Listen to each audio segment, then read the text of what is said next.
உங்கள் கான்ஷியஸ் மைண்டில் ஸ்டோர் ஆகுதோ இல்லையோ சப்கான்ஷியஸ் மைண்டில் உங்களுக்கே அறியாமல் ஸ்டோர் ஆயிரும். இந்த அடி மனதில் ஸ்டோர் ஆகிருக்கக்கூடிய விஷயந்தான் தூக்கத்திலையும் செயல்படும்.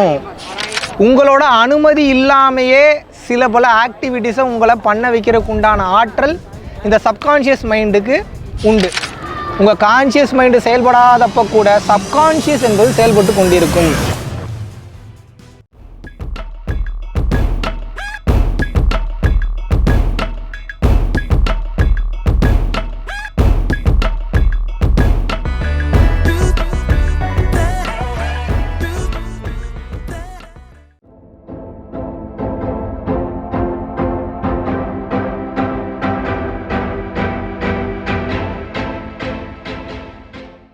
வணக்கம் அண்ணா, நான் தூத்துக்குடியிலேருந்து அபிராமி.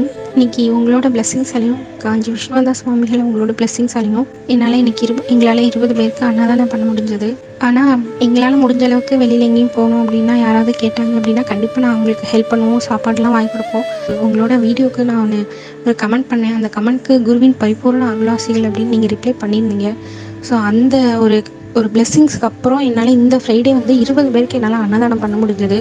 ரொம்ப தேங்க்ஸ்ண்ணா, ரொம்ப நன்றி. குருவே சரணம்.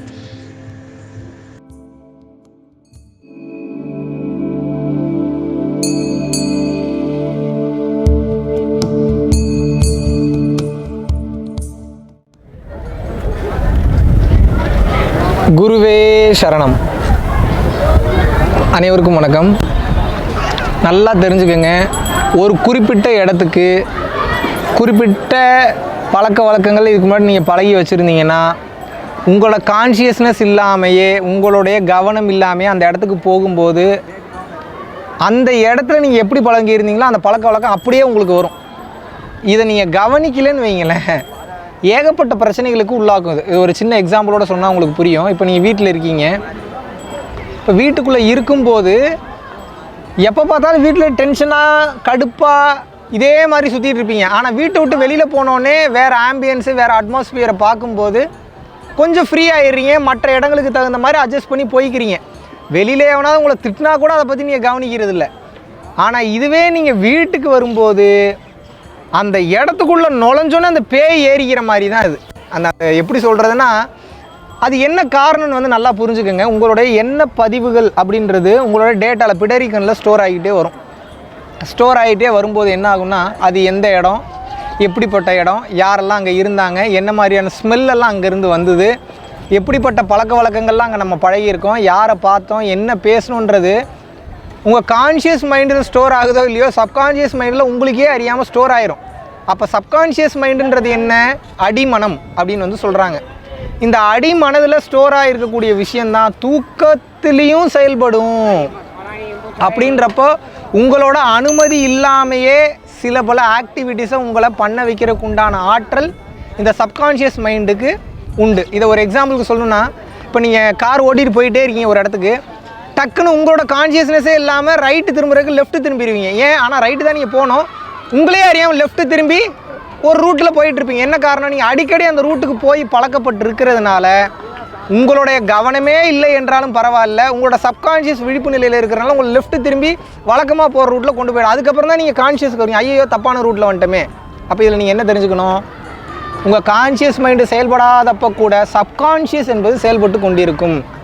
அதனால தான் சொல்கிறேன், இப்போ நீங்கள் வீட்டில் இருக்கிறவங்ககிட்ட கோவப்பட்டு சந்தேகப்பட்டு சண்டை போட்டே பழக்கப்படுத்திகிட்டே வரீங்க அப்படின்னா, சும்மா இது ரெகுலராக இப்படி நான் சண்டை போடணும், ரெகுலராக இப்படி இருக்கணும் அப்படி இருக்கணும்னு நீங்கள் நினைக்கவே வேண்டாம். சும்மா நார்மலாக நீங்கள் அப்படி இருந்தீங்கன்னாவே போதும்.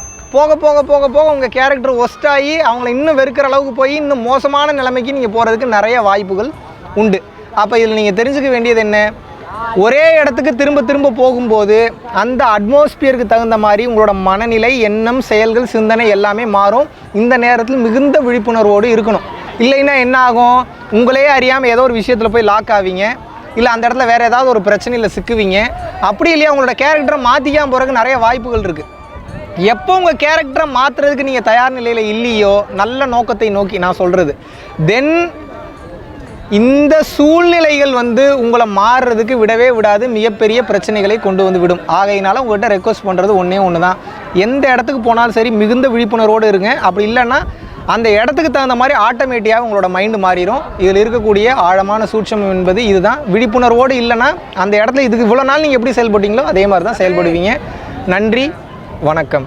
வெறும் ஐடியா மட்டும்தான் என்னோடது. மக்கள் நல்லா இருக்கணும் அப்படின்றது. அந்த ஐடியாவுக்கு உண்டான மெட்டீரியலைஸ் பண்ணக்கூடிய விஷயங்கள், நன்கொடைகள் கொடுக்கக்கூடியது எல்லாமே நீங்கள் தான். நீங்கள் இல்லாமல் இது சாத்தியமே இல்லை. பல உயிர்கள் பசியார போது அந்த வேலைகள் தினமும் போயிட்டுருக்கு. வள்ளலார் சொல்வது போல ஜீவகாருண்ய ஒழுக்கம் என்பது உங்களது வாழ்வில் அனைத்து செல்வங்களையும் அனைத்து புண்ணியங்களையும் தேடி தரக்கூடிய மாபெரும் ஆற்றல் மிக்கது. சிவானந்தர் சொல்லியிருக்கிறாரு, வள்ளலார் சொல்லியிருக்கிறாரு, அகத்தியர் சொல்லியிருக்கிறாரு, போகர் சொல்லியிருக்கிறாரு. எல்லா சித்தர்களும் சொல்லக்கூடிய விஷயம் அதுதான். ஸோ புண்ணியத்தை சம்பாதிங்க, உங்களோட வாழ்க்கை சுபிட்சமாக மாறும். ₹1 இருந்தாலும் அது நிச்சயமாக அதற்குண்டான புண்ணிய பலன் உங்களை வந்தே தீரும், உங்களை வந்து நிச்சயமாக அடையும் என்பதை சொல்லிக்கொண்டு வீடியோக்கு கீழே டெஸ்கிரிப்ஷனில் எந்த அக்கௌண்ட்டுக்கு பணம் அனுப்பணும், நன்கொடை அளிக்கணும் அப்படின்றத மென்ஷன் பண்ணியிருக்கோம். வாழ்க வளமுடன். குருவே சரணம்.